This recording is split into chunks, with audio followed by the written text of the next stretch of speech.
பாவச் செயலில் ஈடுபடுபவன் கோழையாகத்தான் இருப்பான். ரொம்ப அற்புதமான ஒரு விஷயந்தான். வாழ்க்கையில் எப்போவுமே நல்லவங்க பாவச் செயலில் ஈடுபடுறதில்ல. அதே நேரத்தில் பாவச் செயலில் யார் ஈடுபடுவாங்கன்னா,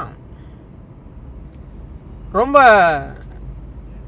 பயந்தவங்க, அதே நேரத்தில் கோழையாக இருக்கிறவங்க, இவங்க தான் பாவச் செயலில் ஈடுபடுவாங்க. நேர்மையான வழியில் உழைத்து ஈட்டிய செல்வத்திற்கு மட்டும்தான் மதிப்பு இருக்கும். அப்படி நேர்மையான வழியில் வாழக்கூடிய மனிதனுக்குத்தான் இந்த சமுதாயத்தில் மதிப்பு இருக்கும். ஆனால் பணம் இருக்குதே, அவங்களத்தானே மதிக்கிறாங்க அப்படின்னு நீங்கள் கேட்பீங்க. ஆனால் பணம் மட்டும் இருக்கும், ஆனால் அவங்களுடைய வாழ்க்கையில் எந்த விதமான நிம்மதியும் இருக்காதுங்கிறது தான் உண்மை. ஆனால் பாவச் செயலில் ஈடுபடுறவங்க எப்பொழுதுமே நிம்மதியாக இருக்க முடியாது. அவங்க இந்த சமுதாயத்தில் மார்தட்டி கொண்டு பலம் வர முடியாது. பதுங்கித்தான் வாழணும், சுதந்திரமாக இருக்க முடியாது அப்படிங்கிறது தான் உண்மை.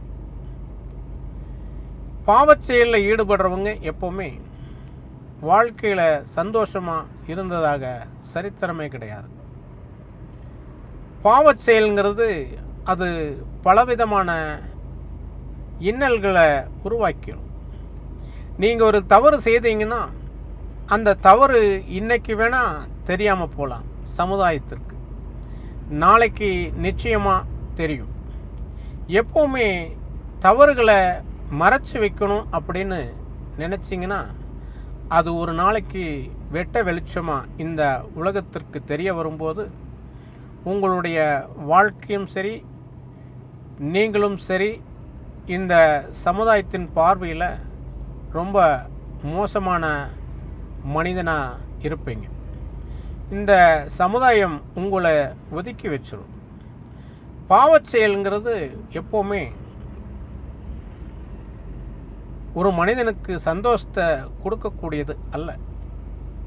வாழ்க்கையில் நேர்வழியில் செல்லக்கூடிய மனிதர்கள் மட்டும்தான் எப்பொழுதுமே சந்தோஷமாக இருப்பாங்க. நேர்வழியில் செல்லக்கூடிய மனிதர்களுக்கு துன்பம் வேணாம் வரும் மொழிய, ஆனால் அவர்களுக்கு சந்தோஷம் அப்படிங்கிறது அவங்கள விட்டு போகாது. அது அவங்களுடைய உயிரோட கலந்திருக்கும். ஆனால் பாவச் செயல் செய்யக்கூடிய மனிதர்கள் அவங்களுக்கு உண்மையான சந்தோஷம் எதுவுமே இருக்காது. அவங்க ஒரு நாடக நடிகர்கள் மாதிரி உண்மையான சந்தோஷத்தோடு இருக்கிற மாதிரி இந்த சமுதாயத்துக்கு வெளியே காட்டிக்குவாங்க. ஆனால் உண்மையாகவே அவங்களுக்கு சந்தோஷம் இருக்காதுங்கிறது தான் உண்மை. இந்த பிரபஞ்சம் அப்படிப்பட்ட மனிதர்களுக்கு இறுதி காலம் வரை சந்தோஷத்தை கொடுக்க போவதில்லை என்பதுதான் உண்மை. கொடுக்கவும் செய்யாது. ஆகையால் நீங்கள் எப்பொழுதும் நேர்வழியில் பயணம் செய்து பாவச் செயலில் ஈடுபடாமல் இந்த உலகத்திற்கு நல்வழியை காட்டுங்கள். உங்களுடைய வாழ்க்கையும் அற்புதமாக இருக்கும் என்பதுதான் உண்மை. நன்றி.